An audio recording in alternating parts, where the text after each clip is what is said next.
आज हम 30 मिनट के अंदर इस पूरे कंप्लीट चैप्टर को, जिसका नाम है sexual reproduction in flowering plant, इसको रिवाइज करने की कोशिश करेंगे। तो सबसे पहला टॉपिक जो इम्पॉर्टेंट है अपने लिए, हम सब ऑलरेडी एक इसका डिटेल लेक्चर देख चुके हैं, तो फिर यहाँ पे बस एक रिवीजन पर्पज़ से देखते हैं। पहले है अपना मेल पार्ट, जिसमें कि स्टेमन आता है। इस स्टेमन में हम देखते हैं कि अपने पर्टिकुलर दो पार्ट को हम स्टडी करते हैं। एक होता है एंथर और दूसरा होता है फिलामेंट। एंथर अपना फर्टाइल पार्ट है, क्योंकि इसी के अंदर माइक्रोस्पोर का फॉर्मेशन होना है, और जो फिलामेंट है वो स्टेराइल होता है, क्योंकि इसका कोई हम रोल नहीं देखते हैं डायरेक्टली कि ये क्या करता है रिप्रोडक्शन में। नाउ अब हम अगर एंथर को लेके चलें तो एक एंथर के लिए 3 टर्म यूज किए गए हैं। ये बाइलोब्ड होता है, डायथिकस होता है और टेट्रास्पोरेंजिएट होता है। बाइलोब का मतलब है 2 लोब जो कि यहाँ दिख रहे हैं। हर लोब के अंदर 2 थीका होता है, दैट इज़ वाई हमने इसको डायथिकस बोला है। हर थीका में एक एक स्पोरेंजियम, तो टोटल हमारे 4 थीका में 4 स्पोरेंजिया होते हैं, इसको हम टेट्रास्पोरेंजिएट बोलते हैं। ये सारा डिटेल लेक्चर आपको हमारे प्रीवियस वीडियोज़ में मिल जाएगा, तो एक बार चैनल को विजिट करिए और वहाँ से इसका डिटेल लेक्चर देख लीजिएगा।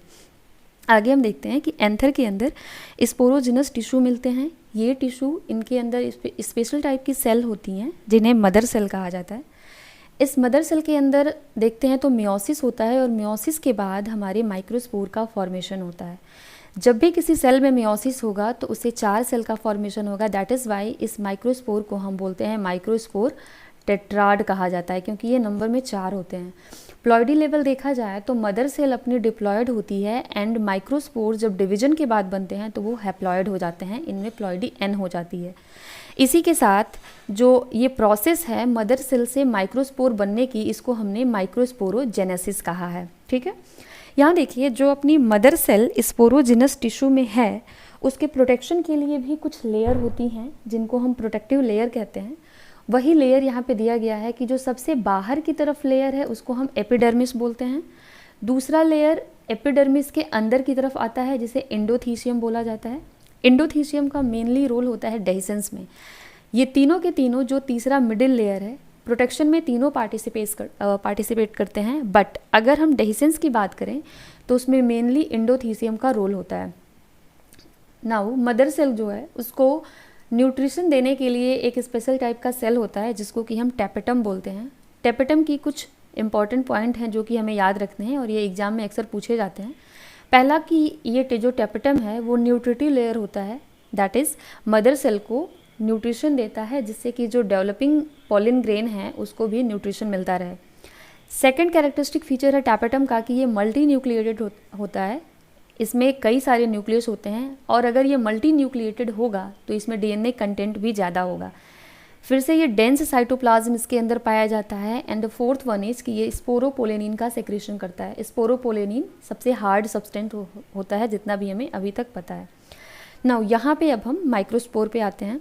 ये अपना एक जो माइक्रोस्पोर है जिसका फॉर्मेशन मियोसिस के बाद हुआ है, तो ये क्या होगा, इसकी प्लॉइडी एन होगी, ये हैप्लॉयड नेचर का होगा। ये माइक्रोस्पोर माइटोसिस करके 2 सेल बनाता है, जिसमें जो बड़ा सेल है उसको हम वेजिटेटिव सेल बोलते हैं और छोटे सेल को जेनरेटिव सेल बोलते हैं। वेजिटेटिव सेल और जेनरेटिव सेल 2 सेल बन गए अपने, तो हम बोल सकते हैं कि यहाँ पे अपना जो माइक्रोस्पोर है अब वो 2 सेल्ड स्टेज में आ गया है, और 60% एंजियोस्पर्म में इसी सेल पे ये क्या हो जाता है, इसी स्टेज पे आके इसका डेहिसेंस हो जाता है। ठीक है, अब यहाँ पे हम देखते हैं पॉलन ग्रेन का स्ट्रक्चर। हमने जो माइक्रोस्पोर में माइटोसिस करा के सेल बनाया था, जिसमें कि 2 टाइप के सेल्स है, एक वेजिटेटिव सेल और दूसरा जेनरेटिव सेल। ये जो सेल्स हैं ये अपने किनारे किनारे कुछ कवरिंग ले लेते हैं या फिर कुछ लेयर बना लेते हैं, और तब ये पॉलन ग्रेन का फॉर्मेशन करते हैं। अब इसकी जो कवरिंग है वो थोड़ी इंपॉर्टेंट है, इसको भी देख लेते हैं। इस माइक्रोस्पोर के जो सबसे बाहर की ओर की कवरिंग है, सबसे बाहर की तरफ, उसको हम बोलते हैं एक्साइन। और ये जो एक्साइन है ये स्पोरोपोलेनिन से मिलके बनी होती है, जिसका सेक्रेशन टेपेटम के द्वारा हुआ था। इनर मोस्ट लेयर को देखें अगर हम पॉलन ग्रेन के, तो उसको हम इंटाइन बोलते हैं। इन से इनर मोस्ट याद रखना, एक्स से एग्जिट होता है, एग्जिट से एक्साइन याद रखना है। इंटाइन का फॉर्मेशन सेलुलोज और पेक्टीन से होता है। ठीक है, इंटाइन यहाँ पे थोड़ा सा कट गया, मैं यहाँ लिख देती हूँ, सेलुलोज प्लस पेक्टीन से मिलके बना है, और ये कंटिन्यूअस है, कहीं पे भी हमें गैप नहीं दिख रहा है। बट जब हम देखते हैं एक्साइन को तो बीच बीच में हमें गैप दिखाई देता है जहाँ पे स्पोरोपोलेनिन एब्सेंट होता है, एंड दैट इज़ वाई इस स्ट्रक्चर को हम बोलते हैं जर्म पोर। एक पोर लाइक स्ट्रक्चर बच गया ना, इसीलिए हम इसको जर्म पोर बोलते हैं। जर्म पोर का काम क्या होता है बेटा कि जब पॉलन ट्यूब बनेगा तो जर्म पोर के थ्रू ही पॉलन ट्यूब ये बाहर जाता है और ये फर्टिलाइजेशन कराने में फिर मेल गैमेट को फीमेल के पास पहुंचाने में हेल्प करता है। नाउ पॉलन ग्रेन को हम मेल गैमेटोफाइट बोलते हैं, मेल गैमेटोफाइट। गैमेटोफाइट से गैमीट बनना है, जैसे स्पोरेंजिया से स्पोर बना था सेम वैसे ही गैमेटोफाइट से गैमीट बनता है। अब कैसे बनेगा ये गैमीट? सबसे पहले जो पॉलन ग्रेन है जिसमें 2 सेल हैं, इसके जेनरेटिव सेल में माइटोसिस डिवीजन होगा। माइटोसिस में क्या होता है, एक सेल 2 सेल में डिवाइड हो जाती है और जो प्लॉइडी लेवल होता है वो उनका सेम ही रहता है। तो हमने ये देखा कि वेजिटेटिव सेल वैसे के वैसे ही रह गई, बट जेनरेटिव सेल ने अपने आप को 2 सेल में डिवाइड कर दिया और ये जो दोनों बने हैं न्यूक्लियस, इन्हीं को हम बोलते हैं मेल गैमीट। तो मेल गैमीट का फॉर्मेशन किससे होता है? जेनरेटिव सेल से। जेनरेट करता है वो मेल गैमीट को किस डिवीजन के बाद? माइटोसिस डिवीजन के बाद। ठीक है, तो अभी तक हमने देख लिया कि कैसे एंथर है, एंथर से माइक्रोस्पोर बना है और माइक्रोस्पोर कैसे फिर से गैमीट बनाता है माइटोसिस के बाद। ये पूरा प्रोसेस हो गया मेल रिप्रोडक्शन में, मेल रिप्रोडक्टिव ऑर्गन के डेवलपमेंट का। नाउ अब हम यहाँ पे देखें तो हमें 3 सेल्ड स्टेज दिखाई देता है और 40% एंजियोस्पर्म में इसी सेल पे लिबरेशन होता है। अब देखिए अपने एनसीईआरटी में कुछ और भी टर्म दिए गए हैं इस मेल रिप्रोडक्टिव सिस्टम से रिलेटेड, जिसको कि हमें जानना चाहिए। एक दिया है पॉलन एलर्जी। क्या होता है, जो ये पॉलन ग्रेन हैं वो कभी कभी एयर के थ्रू पॉलिनेशन करते हैं, जिससे एयर में इनके कुछ पॉलन ग्रेन ऐसे ही पड़े रहते हैं, ये बहुत छोटे ही होते हैं, और जब हम सांस लेते हैं या इनहेल करते हैं तो वो एयर के साथ ये भी हम इनहेल कर जाते हैं, जिससे कि हमें क्या होता है, अस्थमा या हे फीवर जैसी कुछ बीमारियां हो जाती हैं। पॉलन एलर्जी में एक एग्जाम्पल है पार्थेनियम का, जिसको कि कांग्रेस घास भी बोलते हैं, तो ये हमें याद करना है, पार्थेनियम से याद कर लेना, एलर्जी होती है इससे। दूसरा टर्म है पॉलन वायबिलिटी। वायबिलिटी का मतलब होता है कि आपकी एबिलिटी कब तक है कि आप जाके पॉलिनेशन या फर्टिलाइजेशन करा सकते हैं। फॉर एग्जाम्पल, अगर पॉलन ग्रेन माइक्रो स्पोरेंजियम से बाहर निकल गया है डेहिसेंस के बाद, तो वो एयर में कब तक रहे जिससे कि जब वो स्टिग्मा पे पहुँचे तो वहाँ पे पॉलन ट्यूब बनाने की क्षमता इसकी बची रहे। इसी को बोलते हैं पॉलन वायबिलिटी। वो एबिलिटी कि वो स्टिग्मा पे जाके फिर से पॉलन ट्यूब बनाने के लिए कैपेबल रहे। ठीक है, अब देखो यहाँ पे कुछ एग्जाम्पल दिए गए हैं अपने एनसीईआरटी में कि राइस और वीट जो है, मतलब चावल और गेहूँ, ये 30 मिनट तक ही वायबल रहते हैं। अगर जैसे पॉलन का डेहिसेंस हुआ 30 मिनट के बाद ये वायबल नहीं रहेंगे, स्टिग्मा पे जाएंगे, तो ये पॉलन ट्यूब का फॉर्मेशन नहीं कर सकते हैं और ना ही ये फिर से फर्टिलाइजेशन करा पाएंगे। ऐसे ही 3 फैमिली दी गई हैं, रोजेसी, सोलेनेसी और लिलिएसी। इनकी जो वायबिलिटी होती है वो 1 महीने तक भी वो वायबल रह सकते हैं। ठीक, अब हमको एक और टर्म दिखता है कि पॉलन का प्रिजर्वेशन कैसे किया जाए। पॉलन बैंक कुछ होते हैं जो कुछ पॉलन ग्रेन्स को प्रिजर्व करके रखते हैं, सुरक्षित करके रखते हैं, तो उसके प्रिजर्वेशन के लिए लिक्विड नाइट्रोजन का यूज़ किया जाता है और जो टेम्परेचर होता है उसको -196 डिग्री सेल्सियस रखा जाता है और इसी पे उसको प्रिजर्व किया जाता है। ठीक है बेटा, इसके अलावा एक और है पॉलन किट या पॉलन ग्रेन जो है उनको कभी कभी एज ए पॉलन सिरप या सप्लीमेंट की तरह यूज किया जाता है, जिससे कि जो एथलेटिक्स होते हैं या एथलीट्स होते हैं उनका जो परफॉर्मेंस का लेवल है उसको बढ़ाया जाए। तो अभी तक फ़िलहाल हमने कंप्लीट कर लिया टोटल मेल पार्ट को, क्या क्या हो सकता है मेल पार्ट में। अब हम देखते हैं फीमेल पार्ट के बारे में कि फ़ीमेल पार्ट में हमको क्या जानना है। पहले तो फीमेल में हमें स्ट्रक्चर जानना होगा कि ये जो फीमेल है, फीमेल रिप्रोडक्टिव सिस्टम के 3 पार्ट हैं। ये ओवरी है, ऊपर की तरफ इनका ये स्टाइल है और ये स्टिग्मा है। ठीक, हमारे काम का चीज़ बस स्टिग्मा पे जानना है कि यहाँ पे पॉलन ग्रेन लैंड करता है। ठीक है, ओवरी में क्या होता है, ओवरी के अंदर अपना ओव्यूल होता है, ओव्यूल। अब देखो ओव्यूल का स्ट्रक्चर भी हमें पढ़ना है तो उसको भी पढ़ लेते हैं। ओव्यूल हमारे एनसीईआरटी में एनाट्रोपस ओव्यूल दिया गया है, हमको वही पढ़ना है। तो ये देखो ओव्यूल का एक स्ट्रक्चर मैं बना रही हूँ, वेट, चलिए ओव्यूल का स्ट्रक्चर देख लेते हैं। ये जो अपना ओव्यूल है इसमें कुछ पार्ट होते हैं जिनके नाम हमें याद करने हैं। इसको, ये जो डंठल दिख रहा है जो प्लेसेंटा से जुड़ा होता है, इसको हम बोलते हैं फ्यूनिकल। ये फ्यूनिकल जहाँ ओव्यूल से आके मिलता है इसको हम बोलते हैं हाइलम। ये जो ऊपर वाला भाग दिख रहा है इसको बोला जाता है चलाजा। नीचे ये जो गैप वाला स्ट्रक्चर है इसको माइक्रोपाइल बोला जाता है, माइक्रोपाइल। ये जो कवरिंग है इसका नाम होता है बेटा इंट्यूगमेंट, इसको इंट्यूगमेंट कहा जाता है। नाउ इसके अंदर जो सेल्स भरी हुई हैं उसको हम न्यूसिलस बोलते हैं। इसका नाम क्या होता है? न्यूसिलस। यही न्यूसिलस की जो सेल्स हैं आगे चल के मदर सेल की तरह बिहेव करने लगती हैं। कैसा बिहेव करेंगी बेटा? मदर सेल की तरह। और ये मदर सेल में जब मियोसिस होता है तो मियोसिस के बाद ये मेगा स्पोर बनाती हैं। क्या बनाती हैं? Mega spore. तो अगर ये मेगा स्पोर की मदर सेल हैं तो हम इनको बोल सकते हैं मेगा स्पोर मदर सेल। तो मेगा स्पोर मदर सेल ने मियोसिस के बाद जब मेगा स्पोर बनाया है तो ये नंबर में कितने होंगे? जाहिर सी बात है 4 होंगे। इसका प्लॉइडी लेवल अगर 2n है तो इनका n हो जाता है। अब यहाँ पे एक खासियत ये आती है, जैसे हम देखे थे कि मेल रिप्रोडक्टिव सिस्टम में जो 4 माइक्रोस्पोर बने थे वो चारों के चारों वायबल थे, बट यहाँ पे जो 4 मेगास्पोर बनते हैं उनमें से 3 डीजेनरेट कर जाते हैं और एक सिर्फ फंक्शनल मेगास्पोर रहता है। इसको हम बोलते हैं फंक्शनल मेगास्पोर। ठीक है, इस फंक्शनल मेगास्पोर की खासियत ये है कि यही आगे चल के अब बनाएगा फीमेल गैमेटोफाइट। तो हम यहाँ से जो डेवलपमेंट होगा उसको हम बोलते हैं मोनोस्पोरिक डेवलपमेंट। क्यों बोला गया है मोनोस्पोरिक डेवलपमेंट? क्योंकि सिर्फ एक मेगा स्पोर ही फंक्शनल रहा है। तो मोनो का मतलब सिंगल होता है, तो एक स्पोर से ही डेवलपमेंट हो रहा है। दैट इज़ वाई हम इसको मोनोस्पोरिक डेवलपमेंट बोलते हैं। अब देखो यहाँ पे ये क्या करेगा, अपने अंदर माइटोसिस करेगा, और माइटोसिस करेगा तो कितने सेल बनेंगे बेटा? 2 सेल बनेंगे। एक बार फिर से ये माइटोसिस करेगा, कितने सेल हो गए? 4 सेल हो गए।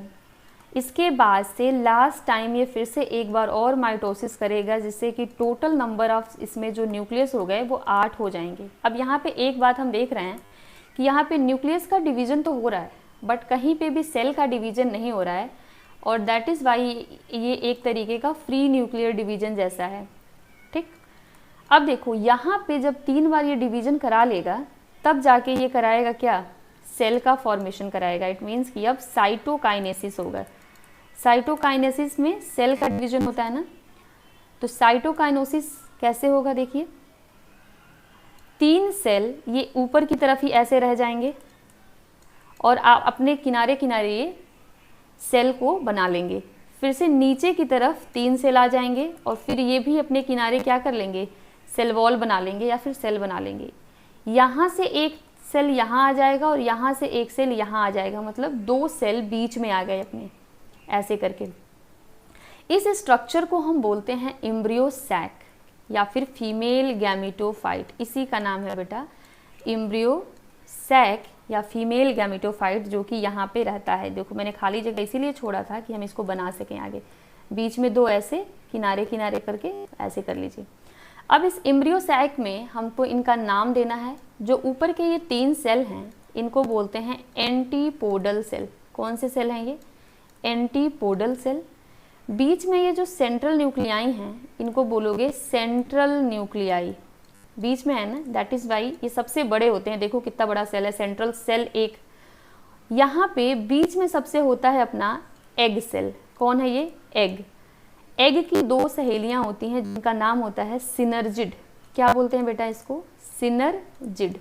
चलिए अब हम इसको नेक्स्ट पेज पे देखते हैं अच्छे से। तो अभी तक हमने देखा है जो ये फीमेल गैमेटोफाइट है उसका स्ट्रक्चर कैसे होता है।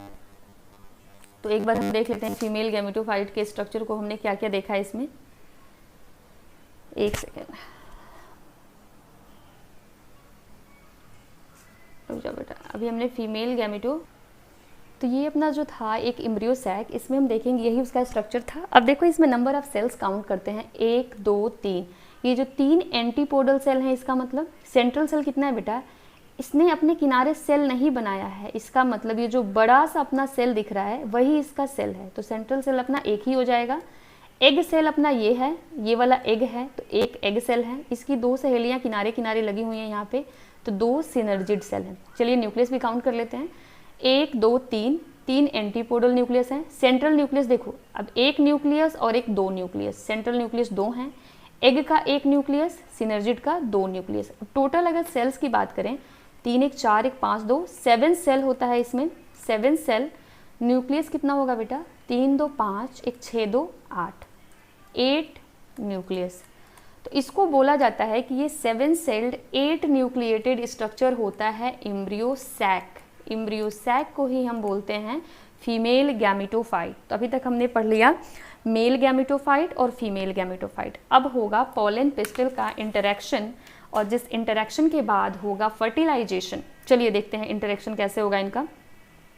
तो सबसे पहले जो अपना पॉलन ग्रेन बना था, पॉलन पिस्टल इंटरेक्शन देख लेते हैं कैसे होगा।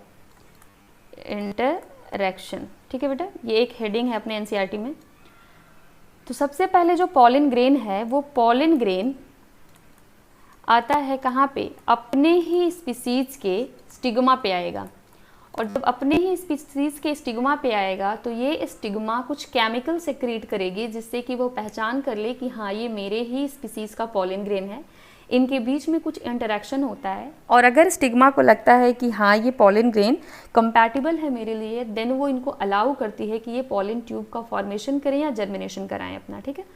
तो पॉलन ग्रेन स्टिग्मा पे आने के बाद से बनाएगा पॉलन ट्यूब, ठीक है। अब देखो यहाँ पे पॉलन ट्यूब का फॉर्मेशन हो रहा है। ये पॉलन ट्यूब जब बनेगा तो ये पॉलन ट्यूब स्टाइल के अंदर से एंटर करेगा। कहाँ से बेटा, स्टाइल के अंदर से होते हुए जाएगा कहाँ पे, ओवरी में जाएगा। अब देखो ओवरी के अंदर है अपना एम्ब्रियो सैक पड़ा हुआ है ओव्यूल में, तो यहाँ से पॉलन ग्रेन जो है उसके एंट्री का 3 रास्ता हो जाता है कि पॉलन ट्यूब 3 तरीके से आके एंट्री कर सकता है। एक देखो, अगर ये हमारा था, देखते हैं यहाँ पे समझते हैं, ये अपना एक ओव्यूल है और ये ओव्यूल है एक ओवरी के अंदर, समझिए यहाँ पे ये ओवरी के अंदर एक ओव्यूल पड़ा हुआ है, एक स्टिग्मा है ये। अगर इस स्टिग्मा पे एक पॉलन ग्रेन आया है यहाँ पे, और ये पॉलन ग्रेन पॉलन ट्यूब बनाएगा और पॉलन ट्यूब स्टाइल के अंदर से होता हुआ आएगा, तो ये यहाँ पे इसके अंदर यहाँ 3 सेल बना लो ऐसे ऐसे करके। यहाँ पे एंट्री वो 3 तरीके से ले सकता है, या तो वो ऐसे एंट्री ले, सेकेंड पॉसिबल वे इसका है कि यही पॉलन ट्यूब यहाँ से आके ऐसे भी एंट्री ले सकता है कि ये किसी इंट्यूगमेंट को तोड़े और डायरेक्ट यहाँ से एंट्री ऐसे ले ले, ठीक है। तीसरा रास्ता पॉसिबल इनका ये हो सकता है कि ये जो पॉलन ट्यूब है ये यहाँ पे घूमते हुए जाए और माइक्रोपाइलर एंड की तरफ से क्या करे कि यहाँ से, एक सेकेंड रुक जाए बेटा, माइक्रोपाइलर एंड जो अपना है इस माइक्रोपाइल की तरफ से एंट्री ऐसे करके ले सकता है। तो 3 पॉसिबल वे हैं जिसके थ्रू एंट्री हो सकती है। तो जो एंट्री इंट्यूगमेंट के थ्रू होगी उसको हम बोलते हैं पोरोगैमी, इसको बोलते हैं मीजोगैमी। जो माइक्रोपाइल की तरफ से होगी, तो माइक्रोपाइल की तरफ पोर है, दैट इज वाई इसको बोलोगे पोरोगैमी। और जो चलाजा के थ्रू हो गई है उसको बोलोगे चलाजागैमी या फिर चलाजोगैमी। तो अभी तक हमने देखा कि इसको पॉलन पिस्टल इंटरेक्शन में पॉलन ग्रेन के पॉलन ट्यूब बनाने के बाद एंट्री करने के 3 तरीके हैं। कौन कौन से, पोरोगैमी, चलाजोगैमी एंड तीसरा है मीजोगैमी। एंट्री चाहे कहीं से भी हो, मगर ये जो पॉलन ग्रेन है वो पॉलन ग्रेन का एम्ब्रियो सैक में जो एंट्री होता है वो हमेशा माइक्रोपाइलर एंड के थ्रू ही होगा। माइक्रोपाइलर एंड में एग अपैरेटस के साथ से ही होगा। एग अपैरेटस जो है वहीं से होगा। अब देखो एग अपैरेटस में अपने होते हैं 1 एग प्लस 2 सिनर्जिड। यहाँ पे अपनी जो सिनर्जिड की सेल्स हैं इनके पास होता है फिलीफॉर्म अपैरेटस। कौन सा अपैरेटस होता है बेटा, फिलीफॉर्म अपैरेटस। और इस अपैरेटस का काम होता है कि वो जो मेल गैमीट है उसको वो रास्ता दिखाता है इस अपैरेटस के थ्रू कि हाँ एग का एग्जैक्ट लोकेशन कहाँ है, वहाँ पे मेल गैमीट को ले जाता है।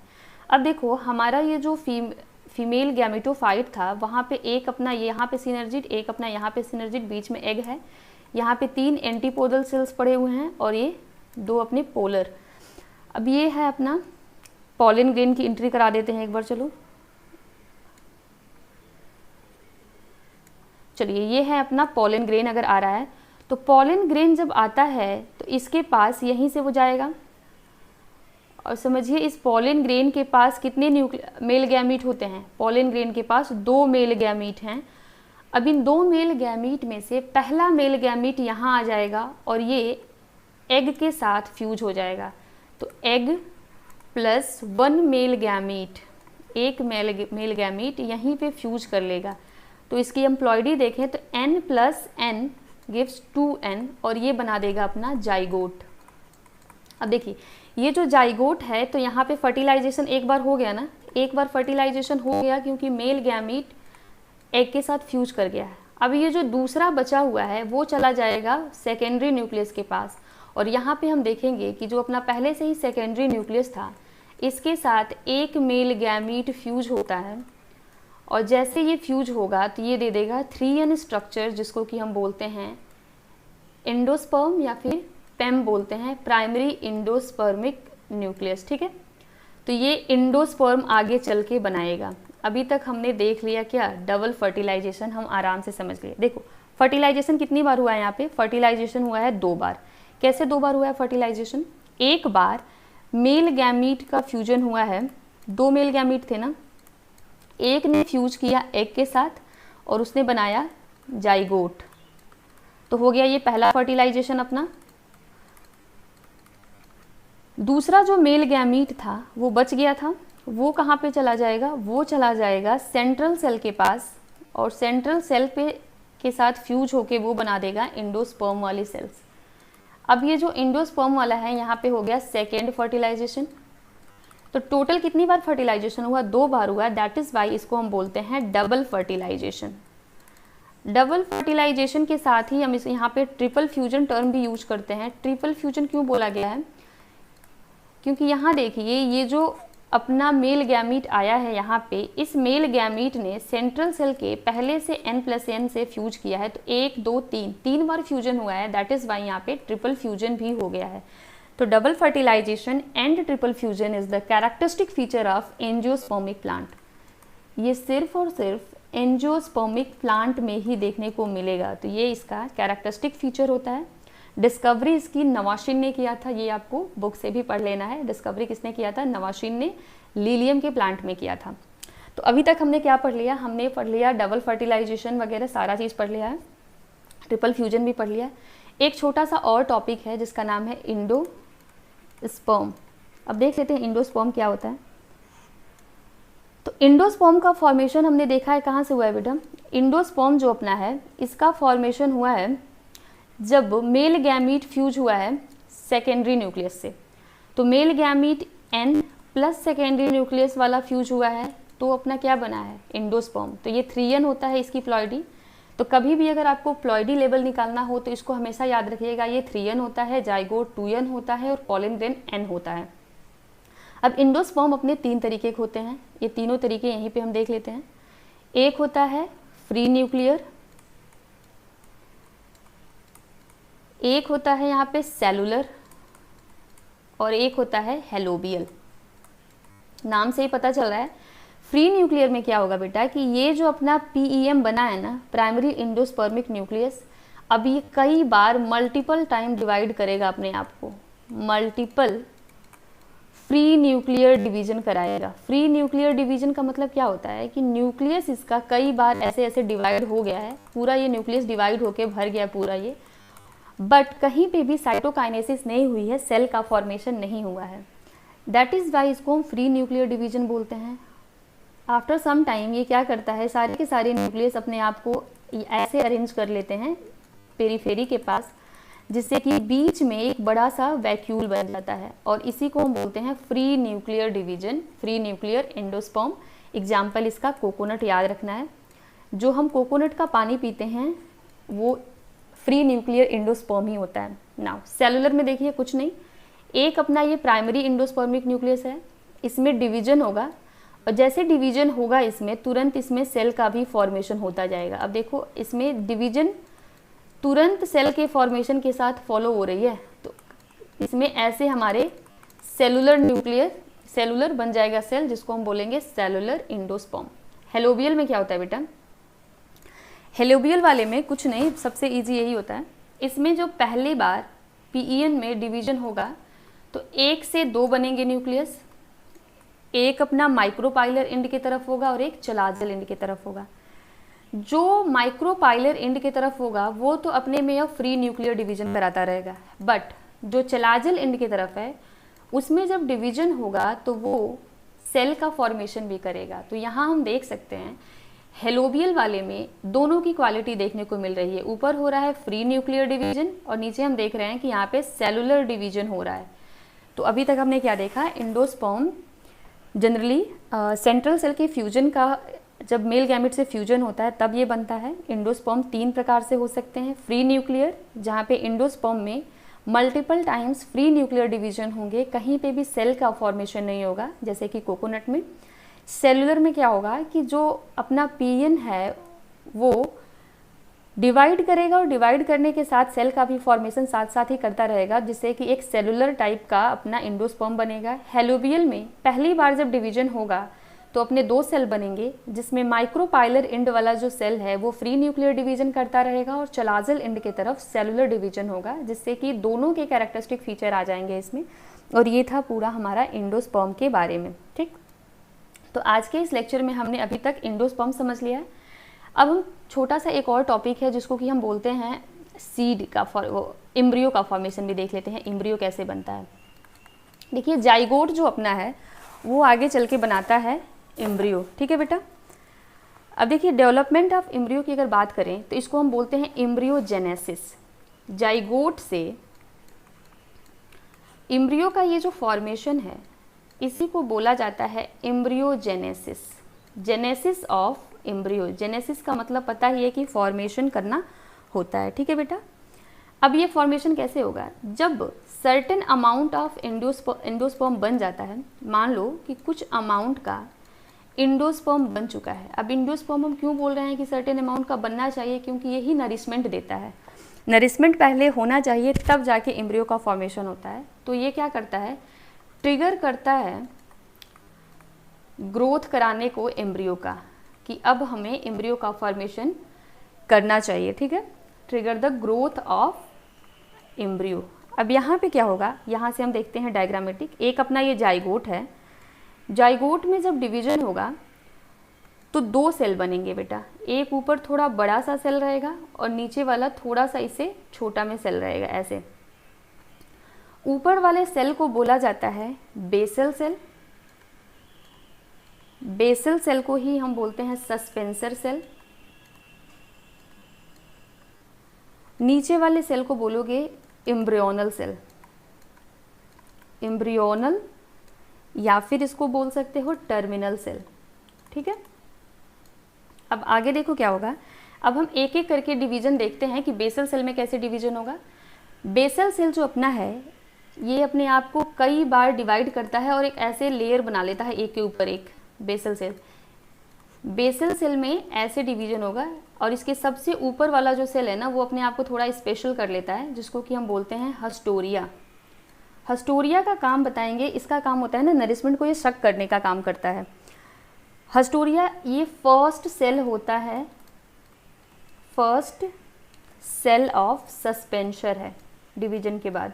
ठीक, अब हस्टोरिया के सबसे जो नीचे यहाँ पे बेसल सेल का जो सबसे लास्ट वाला सेल होता है ना बेटा, इसको बोला जाता है हाइपोफाइसिस। क्या बोलते हैं इसको? हाइपोफाइसिस।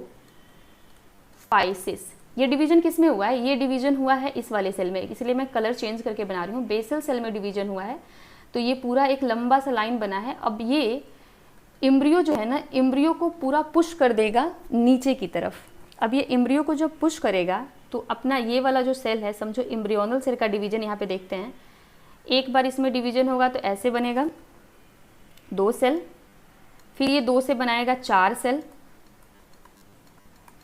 4 से ऐसे ये बना लेता है कितना, 8 सेल। तो वो 8 मैं यहीं पे लगा देती हूँ कि 8 सेल का डिवीजन ये कैसे करते हैं अपने में।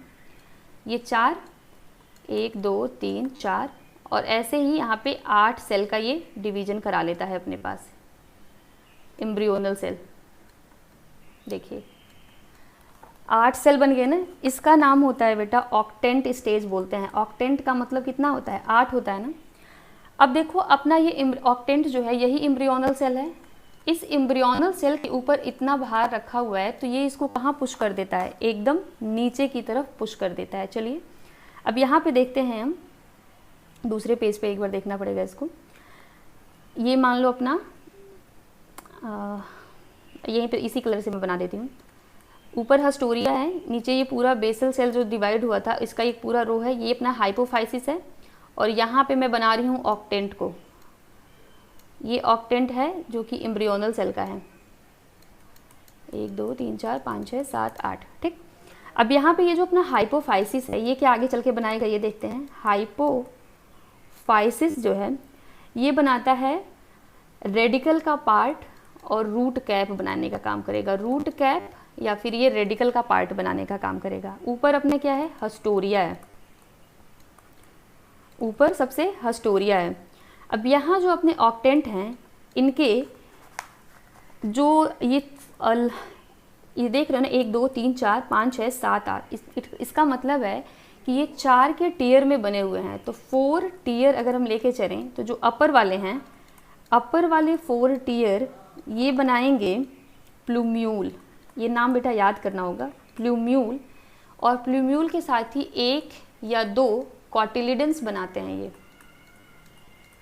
कॉटिलिडेंस 1 या 2 मैंने क्यों लिखा है, अगर ये मोनोकॉट है तो एक ही कॉटिलिडन रहेगा, अगर ये डाइकॉट है तो 2 कॉटिलिडन बनाएंगे, ठीक। अब इसके जो 4 टीयर नीचे वाले हैं, 4 टीयर कौन से वाले, लोअर ऑफ ऑक्टेंट, ये बनाएंगे हाइपोकॉटिल का फॉर्मेशन करते हैं। हाइपोकॉटिल जो कि आगे चल के रेडिकल बनाएगा, और रेडिकल से ही अपना क्या बनता है बेटा, रूट का फॉर्मेशन होता है रेडिकल से। अब देखते हैं हम कि ये जो अपना ऑक्टेंट स्टेज वाला था एम्ब्रियो, वो कैसे अपना डेवलपमेंट कराता है। ये हस्टोरिया है बेटा। अब देखो इसमें एम्ब्रियो का फॉर्मेशन होता कैसे है, ये मैं बनाती जा रही हूँ। ये पूरा आपको ऐसे ही बनाना है, हाइपोफाइसल सेल। अब सोचो कि ऑक्टेंट में डिवीजन हो रहा है, ये कई बार डिवाइड होगा, पूरा डिवीजन करके ये एक गोल सा स्ट्रक्चर ऐसे बना लेगा, ग्लोबुलर स्टेज इसको बोलते हैं। गोल सा स्ट्रक्चर से बना के ये पूरा इसको भर देगा, ठीक। अब फिर से ये गोल वाला स्ट्रक्चर अपना बहुत ज़्यादा डिवीजन कराएगा। ऊपर क्या है, हस्टोरिया है, ये पूरा ऐसे ही बनाते जाओ। अब ये स्ट्रक्चर फिर से डिवाइड होगा और एक हार्ट शेप स्ट्रक्चर बनाएगा ऐसे करके। ये सारा आता है आपको कि हार्ट शेप कब बनेगा, ग्लोबुलर कब बनेगा, इसमें पूरा भर दो ऐसे करके सेल से। हार्ट शेप स्टेज आ गया। अब यहाँ से फाइनल स्टेज आएगा अपना हार्ट शेप से हॉर्स शू शेप स्टेज आता है। कौन सा स्टेप, हॉर्स शू शेप्ड। ये कौन सा था बेटा, हार्ट शेप था, ये ग्लोबुलर था, ऊपर इसके ऑक्टेंट था। अब देखो हॉर्ट जो अपना ये हॉर्स शू शेप्ड वाला है, इसमें सबसे ऊपर पहले ये सब बना लेते हैं हम। ये तो कॉमन है ना, हस्टोरिया हो गया, ये बेसल सेल की जो रो है, हाइपोफाइसिस है, ये सारी की सारी ऐसे ही कॉमन रहेगी। अब इसको मैं थोड़ा कलर चेंज करके बनाने की कोशिश करती हूँ। ये देखो ये अपना अब बना रही हूँ मैं, ये देखो 2 कॉटिलिडेंस ऐसे ही आएंगे अब इसमें, ऐसे करके ये स्ट्रक्चर बनाएगा। ये जो 2 आ रहे हैं यहाँ पे, यहाँ से ऐसे करके आता है ये, ठीक है। इसको जो ऊपर वाला पार्ट है, यहाँ से एक ऐसे स्ट्रक्चर निकलेगा ऐसे, जिसको हम बोलेंगे रेडिकल। यही आगे चल के बनाने वाला है बेटा जड़ या रूट बनाएगा।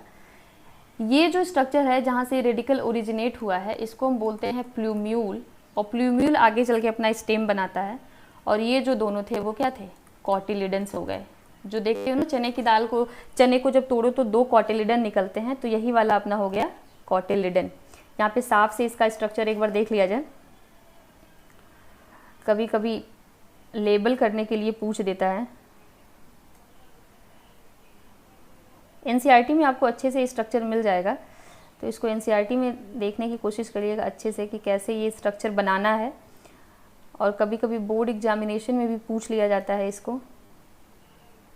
ऐसे करके देखिए, यहाँ पे हम रेडिकल वाला निकाल देते हैं।